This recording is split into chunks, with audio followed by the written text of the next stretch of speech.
They say you are what you eat.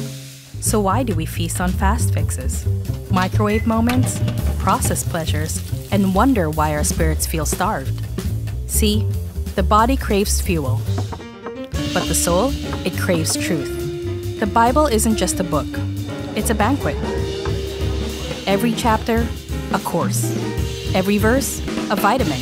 Every promise, a protein for the weary bones of faith.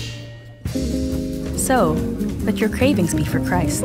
Let your hunger be holy, because what you consume will consume you. So eat well, read deep, feast on God's word like your soul depends on it, because at the end of the day, it does.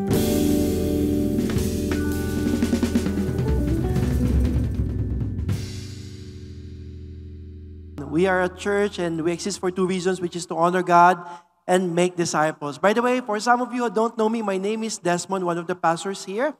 So wala po dito si Pastor Edre. Si Pastor yung sumunod na to. Bakit ba? Kasi this week po, we have a Build PH conference. It's a gathering of all the pastors in the Philippines. So we will gather there to have fellowship, to be encouraged, to be empowered, to pray together.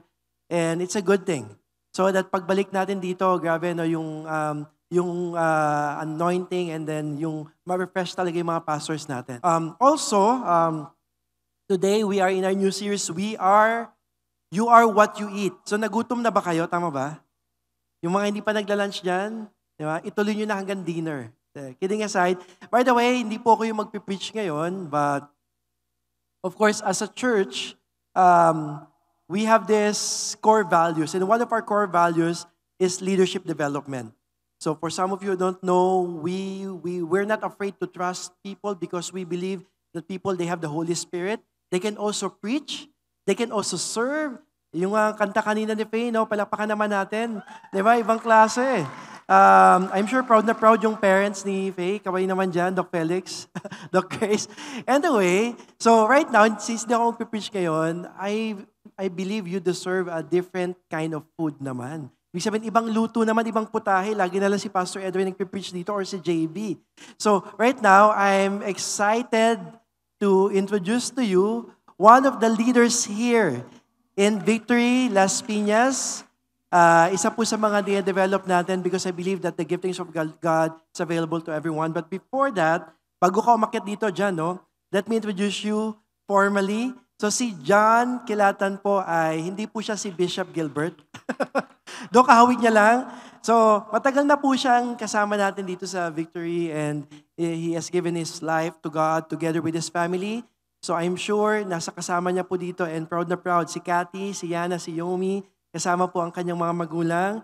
And he's an electrical engineer by profession. And yun nga, nag-join siya ng Victory Alabang 2012. And mula nung time na yun, definitely madaming ups and downs. Pero yung buhay niya ay nagbago na. Tama ba, John?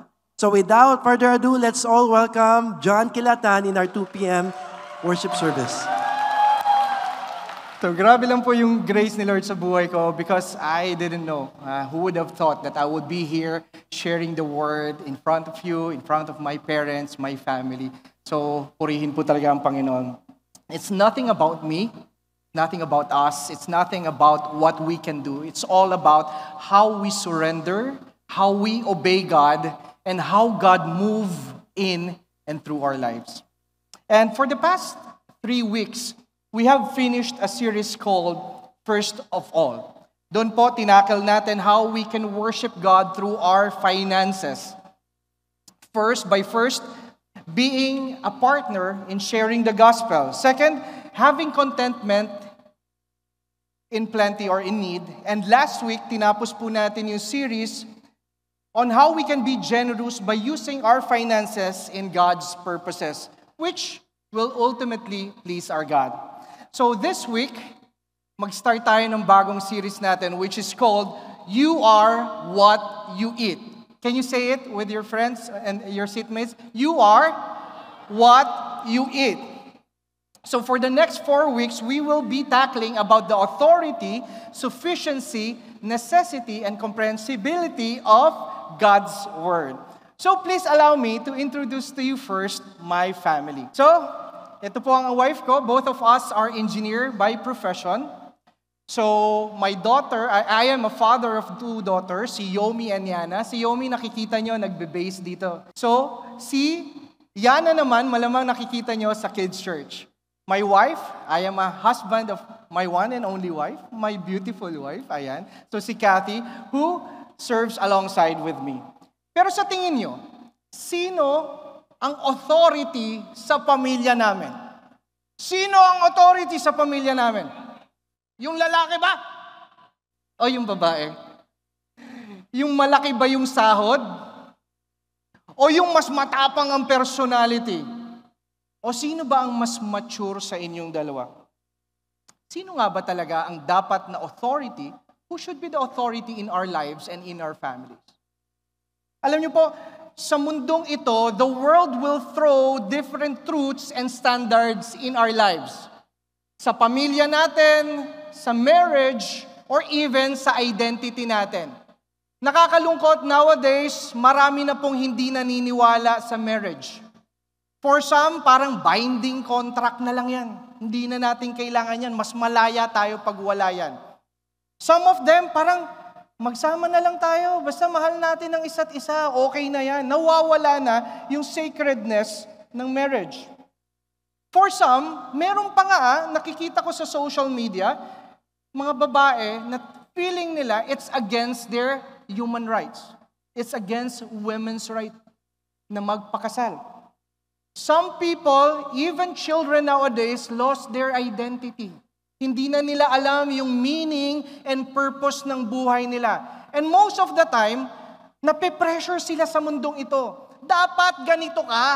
Dapat ito yung marating mo. Dapat ito ka eh. At yun yung nagbibigay sa kanila ng anxiety, ng depression. They're losing their identity already. Some of them, even younger kids, they don't even know their gender anymore. Some of them, sa totoo lang, meron ako nakitang mga posts that they identify themselves as plants or animals. Aso ako, pusa ako. Sad to say, sa panahon ngayon, broken families and co-parenting are being normalized as well. Okay lang kahit hindi na natin mahal ang isa't isa, basta mahal natin ang ating anak. Okay na yon. And sad to say, meron pa na focus sa kanilang physical and sexual desire that they opt to go to abortion. My body, my choice.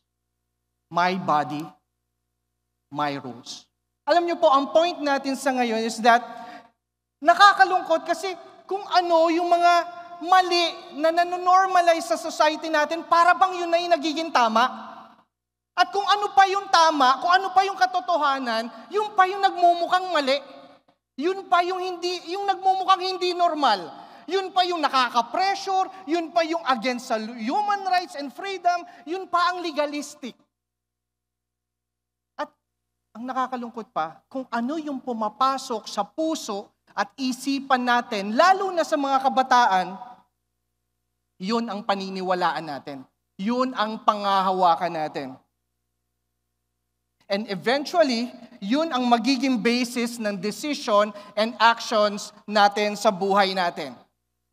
Ika nga nila, garbage in, garbage out. We are really what we eat. Kaya dapat maging careful tayo. Dapat ingatan natin kung ano yung pinapasok natin sa mga mata natin, sa mga utak natin, sa mga isipan natin, sa puso natin. This is why it's very critical to know who should be the authority in our lives. Sino nga ba talaga ang authority sa pamilya natin at sa buhay natin? May I invite everyone to please stand up so that we can give reverence to our word. We can read it in 2 Timothy 3, verse 16 to 17. Pwede nyo bang basahin together with me? All Scripture is breathed out by God and is profitable for teaching, for reproof, for correction, for training in righteousness, that the man of God may be complete, equipped in every good work. Let us pray. Lord, we thank you for your word that is true, Your word that never change. Your word that is alive and actively working in and through our lives. Your word that reminds us about your promises. Your word that speaks about your love for us. Lord, today open our hearts, open our minds as we listen to your word. This we pray. In Jesus' name, amen and amen. Yan po, pwede po tayong umupo. So okay pa po ba tayo? So, I hope and I pray that after this preaching, we would know the authority in our lives and we would understand the truthfulness of God's Word kasi napakahalaga po nito sa buhay natin. And just to give you a quick background, nung sinulat itong 2 Timothy, this was written by Paul around 67 AD. Sinulat niya ito to Timothy. Ito po kasi turing niya na dito, parang anak niya. And this was the time na ang church ay under persecution. This was written by Paul nung nakulong ulit siya. The second time he was in prison. Mag-isa, malungkot, natatakot. And sabi sa Bible, ito rin yung time na parang nararamdaman niya na ito na yung huling sandali ng kanyang buhay. So in a way, para bang nagpapaalam na siya sa sulat na ito. But hindi niya inalintana yung kanyang sitwasyon. He still looked past on his own circumstance and encouraged Timothy and the rest of the believers to persevere and continue preaching the gospel. Alam niyo po, kaya niya nagagawa ito? Kasi totoo ang salita ng Diyos. Yung nahihirapan ka na, yung alam mo na malapit na yung buhay mo, sa totoo lang, pwede na akong sumuko kung hindi naman totoo yung inihahayag ko. But He's doing it because the Word of God is true. And let me submit to you our main point for today. Let us read. God's Word is the final authority for our life, doctrine, and conduct. Pwede po ba natin basahin ulit? God's Word is the final authority for our life, our doctrine, and our conduct. Hihimayin po natin ito sa tatlong points, which is, first, Scripture is the absolute truth. Second, Scripture leads us to transformation. And third, Scripture equips us to take action.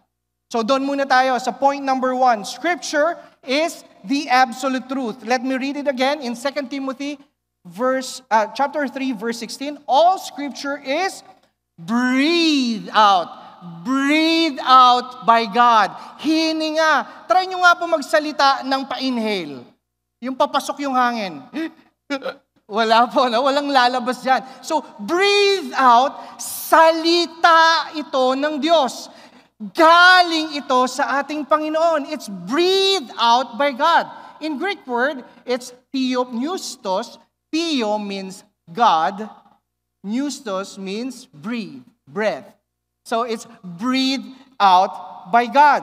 The same breath that God breathed when He created man. So ang salita ng Diyos pala ay nagbibigay ng buhay. Napapansin niyo ba yun? Every time that you read the Bible, minsan parang wala ka ng buhay, parang hinang-hina ka na, namatay na mga pag-asa mo at yung lahat ng mga hope mo sa buhay. Pero every time that we read the Bible, nabubuhayan tayo.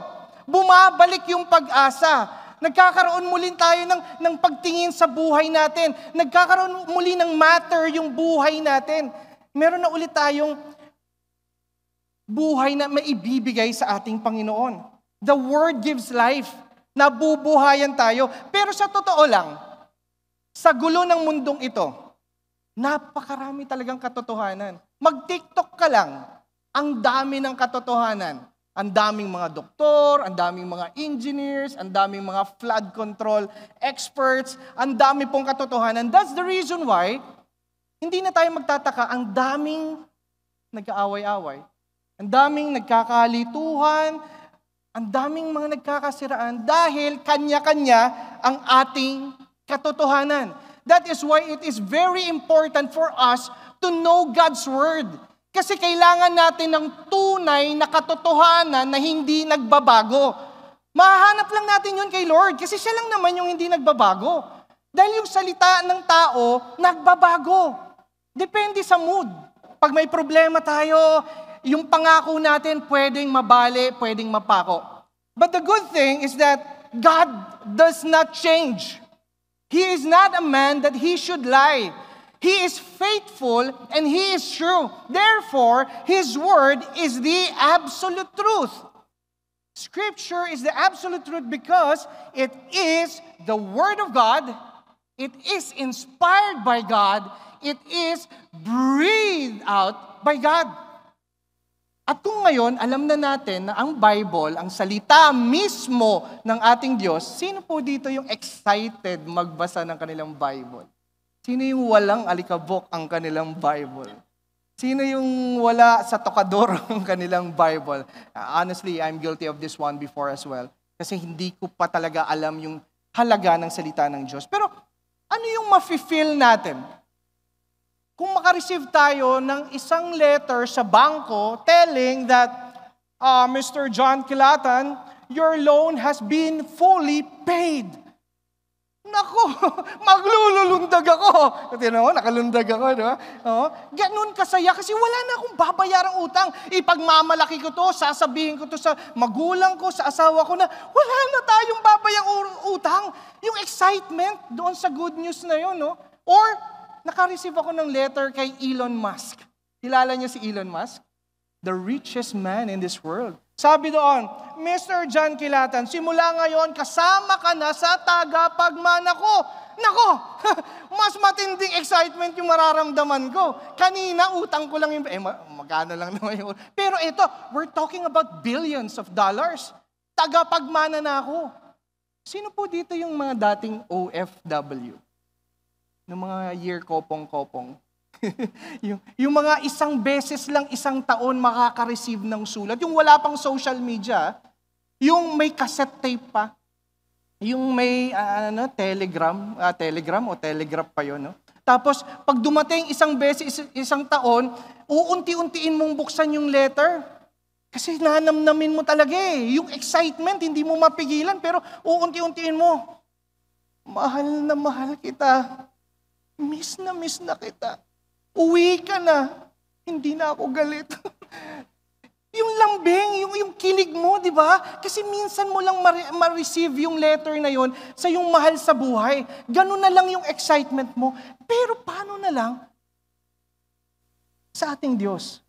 Kung yung bangko, binayaran niya yung utang lang natin.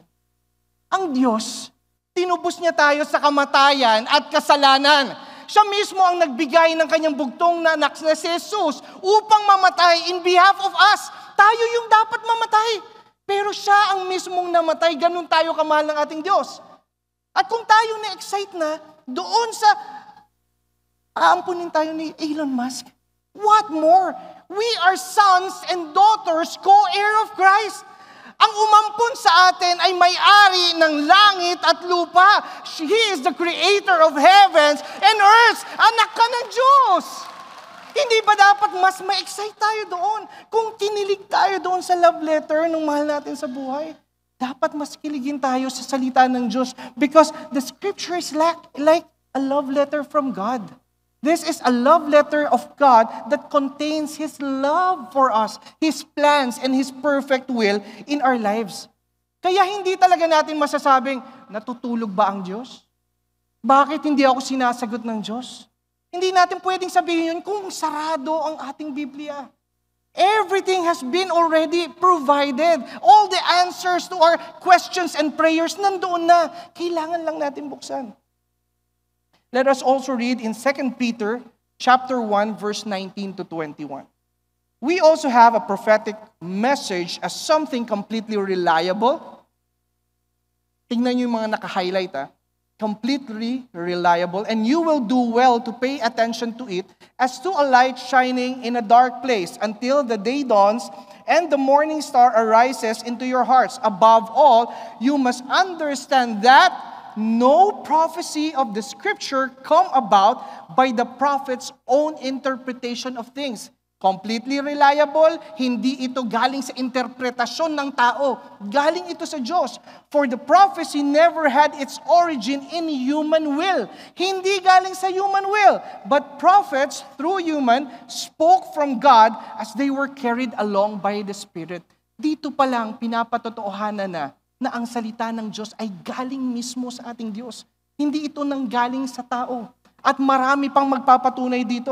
Guess what? Even the historical and scientific facts supports its accuracy and authenticity. Tingnan po natin dito sa slides na ito. Makikita po natin dito 63,779 cross-reference in the Bible. Meaning yung mga salita doon sa Old Testament, iisa ang pinatutungkulan doon sa ibang salita sa New Testament.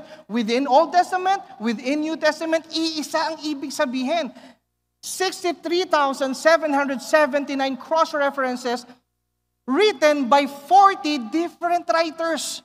Hindi ito magkakakilala. Bakit? Because it was written 1,500 years span.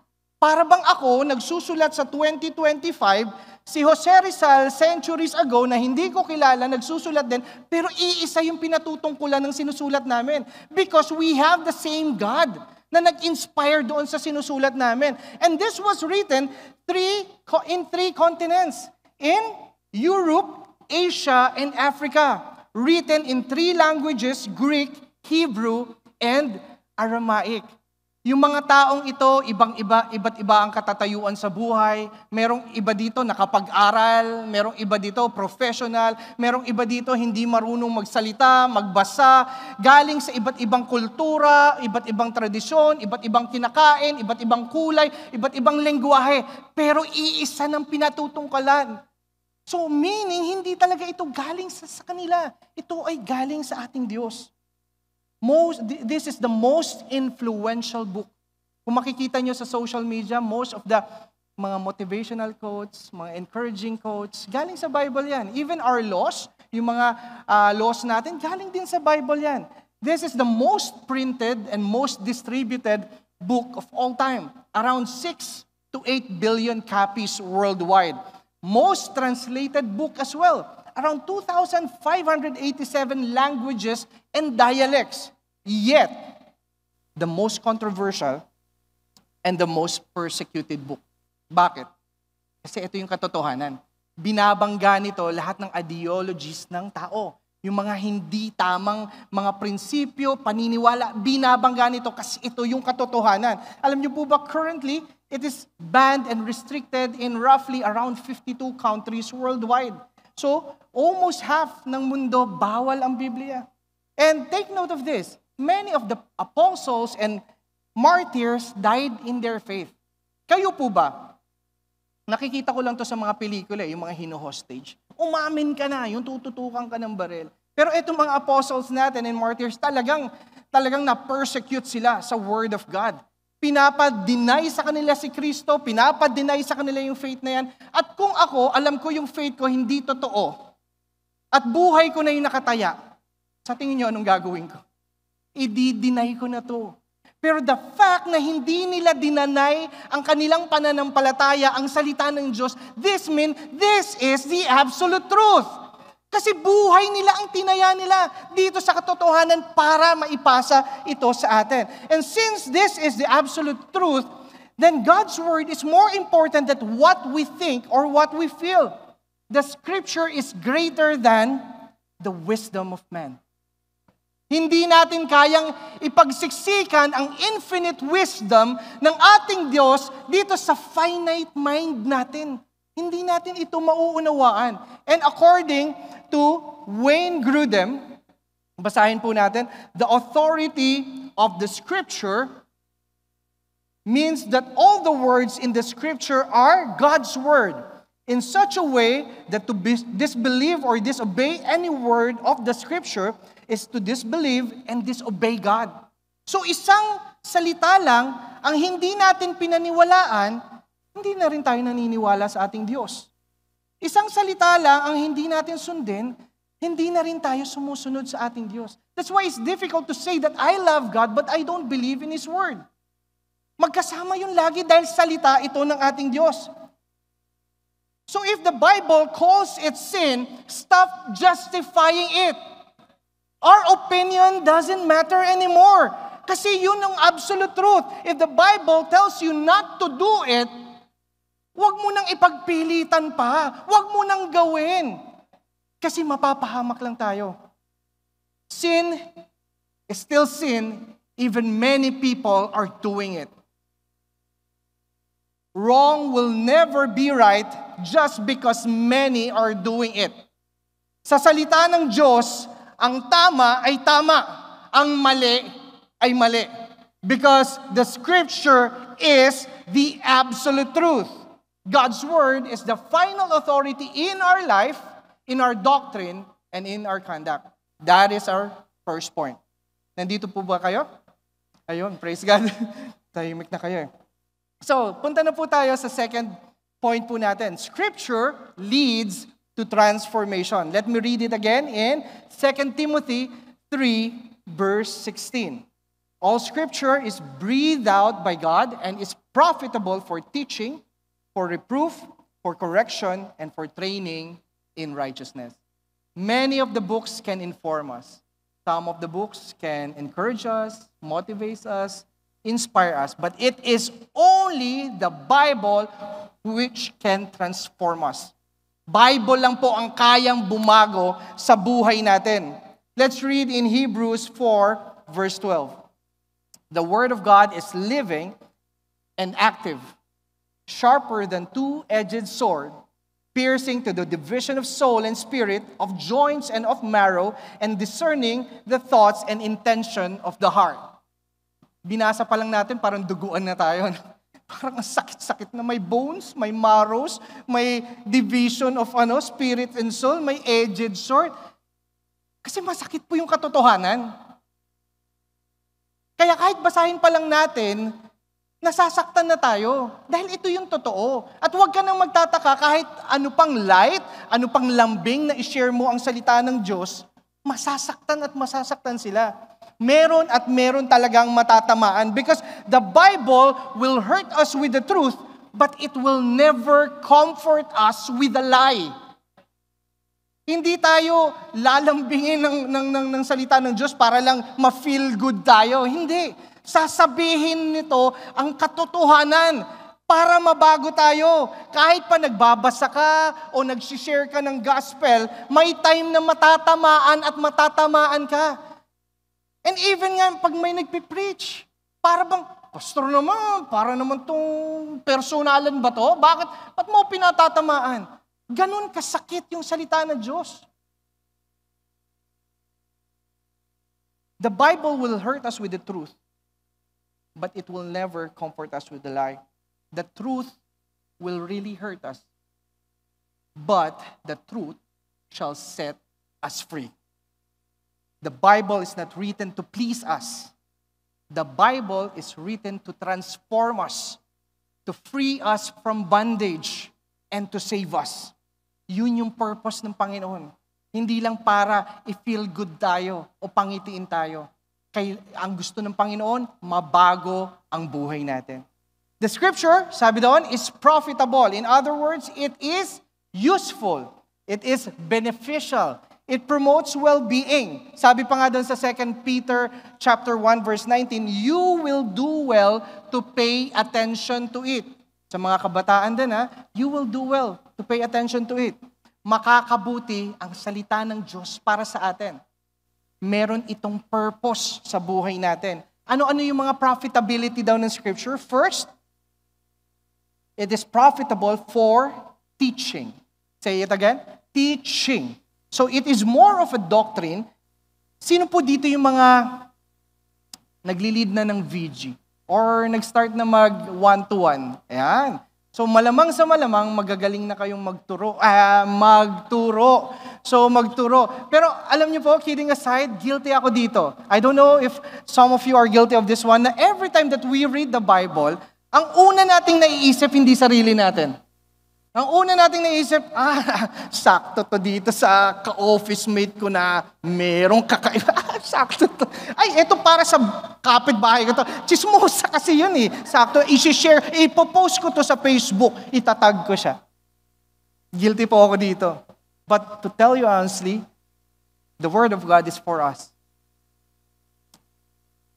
Kailangan tayong baguhin ng Panginoon muna. Kailangan natin makilala siya. The Scripture helps us to know more about God so that we could know more about ourselves, so that we would know His perfect will and purpose in our lives.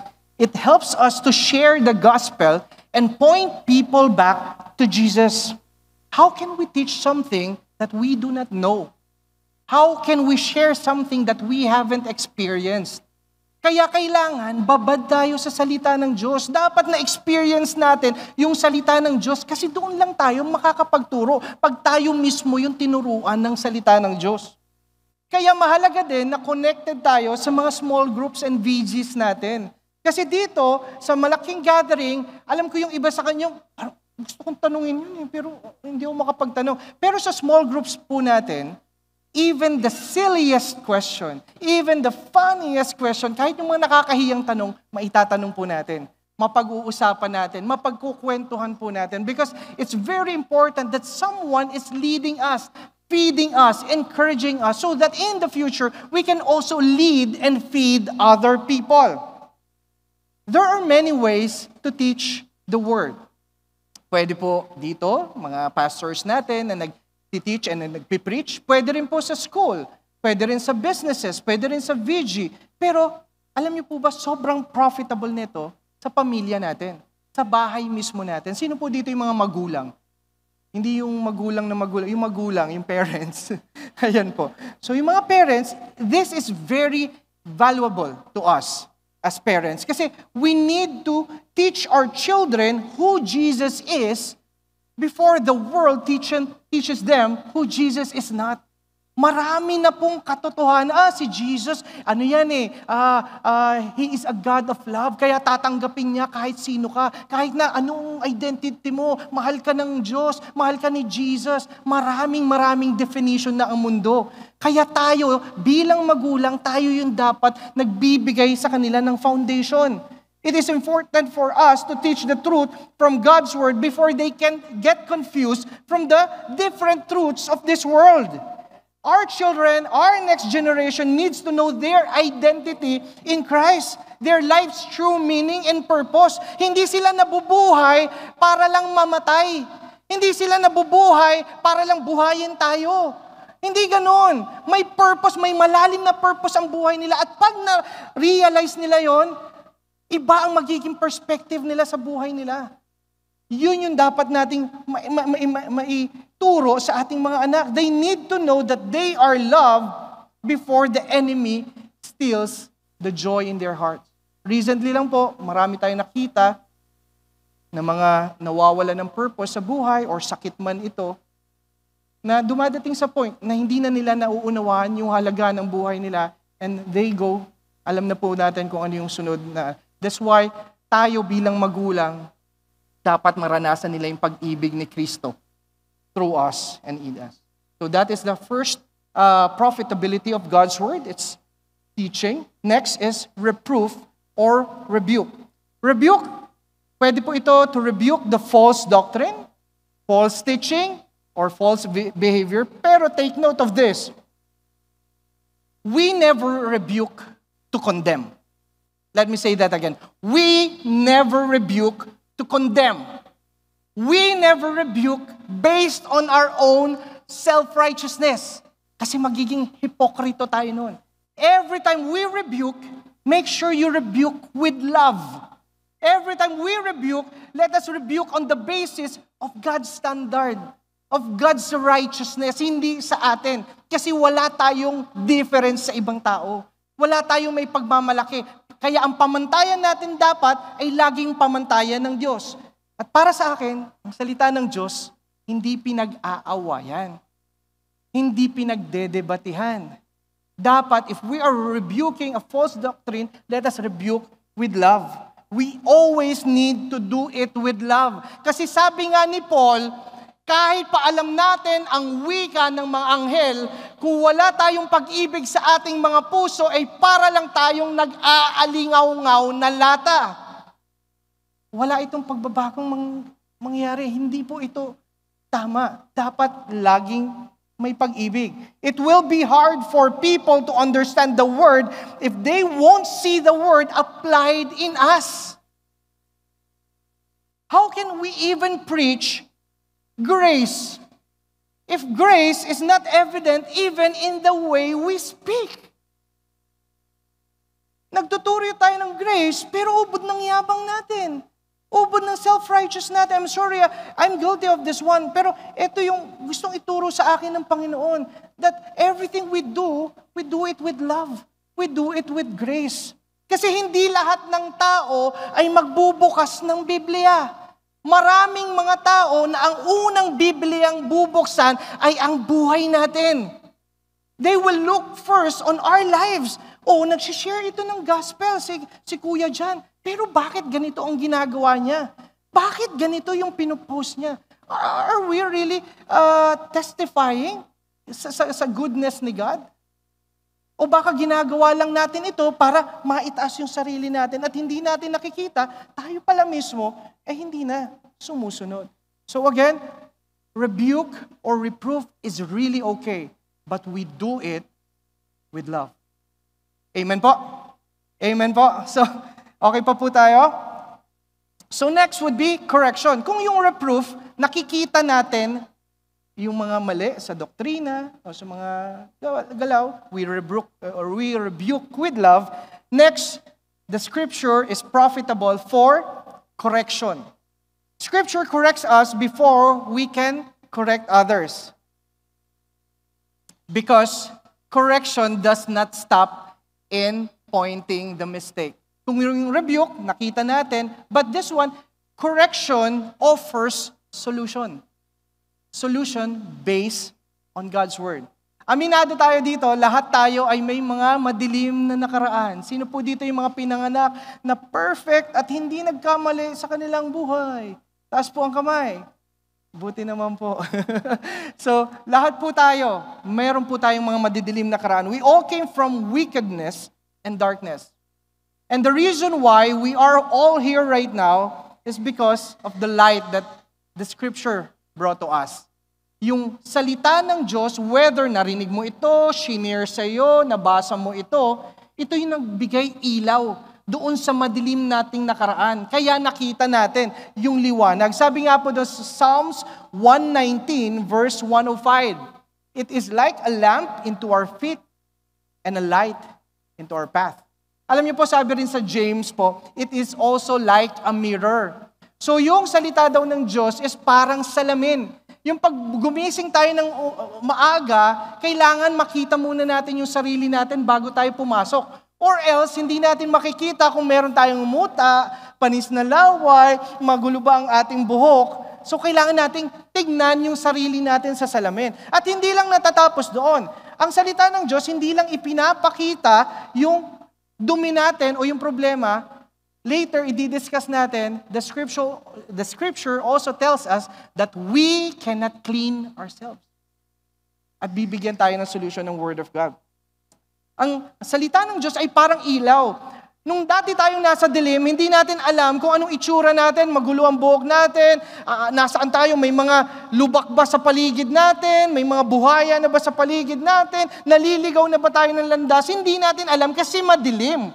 Wala tayong makita. But the moment nagkaroon ng ilaw yung buhay natin through God's Word, nandoon na, nakita na natin yung mga dumi natin, nakita na natin yung mga lubak na pwede tayong mapahamak, at nakita na natin na, naliligaw na pala ako ng landas. Ito pala yung tamang daan.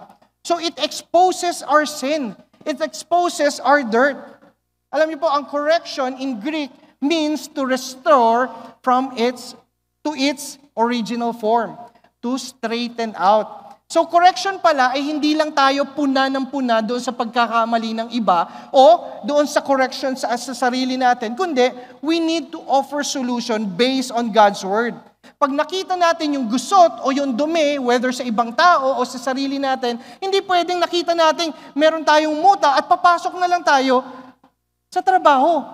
Alam natin na kailangan nating ayusin yung sarili natin. Kailangan nating maligo. Kailangan nating maghilamos. Unfortunately, maraming dumi sa buhay natin na hindi talaga natin kayang linisin. Kaya huwag ka magtatampo sa katabi mo, ha? Yung katabi mo na nagko-correct sa'yo araw-araw, mahal na mahal ka niyan. Sabihin mo doon sa katabi mo, kaya kita kino-correct kasi mahal na mahal kita. Sabihin mo with love. Hindi na yan galit sa'yo, promise. So, ang dali po kasi talagang magsinungaling na lang. Kung wala akong pakialam sa'yo, mas madaling magsinungaling, bahala ka na sa buhay mo. Kung may dumi ka, di diyaan ka na. Pero only those people who truly love us and care for us will take that risk kahit na medyo ma-misinterpret ako neto o magtampo sa hindi, sasabihin ko kasi mahal kita. Kaya yung nagko-correct sa'yo, mahal na mahal ka nun. Pero again, if we will correct other people, let us correct them with love. The scripture makes us realize that we cannot clean ourselves. Siguro may mga muta na naaalis natin ng sarili, naaayos natin. Pero honestly, marami po sa buhay natin hindi talaga nating kayang ayusin at linisin. So, the scripture reveals our sickness and point us back to the cure. It always points us back to Jesus. So, bibigay tayo ng Bible, ipapakita niya that we are guilty of breaking all laws. Isang law lang ang ma-miss natin, we're breaking all the laws. And it points us back to the solution. At ang solution, sino?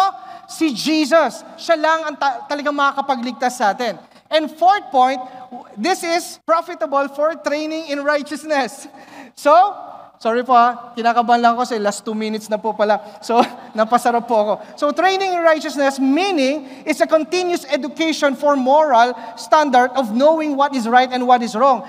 Tulad ng pag-aalaga natin sa ating mga anak. Hindi yung isang beses mong pinagalitan yung anak mo, that's it. Isang beses mong minahal yung anak mo, that's it. Hindi. Ang anak mo, mamahalin mo yan panghabang buhay.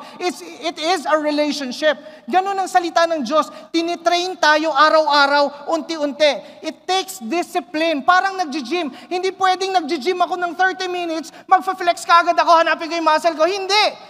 Dapat, dire-diretso. Hindi pwede itong magda-diet ako ng isang gabi, magle-less ako ng 1 rice, yung 4 rice ko, 3 rice na lang, tapos magtitimbang ako, bakit hindi ako pumapayat? Hindi ganun. It takes discipline, it takes patience, it takes consistency. Ganun din po sa ating spiritual journey. Kailangan natin mag-pray, kailangan natin mag-disciple, kailangan natin mag-share ng gospel.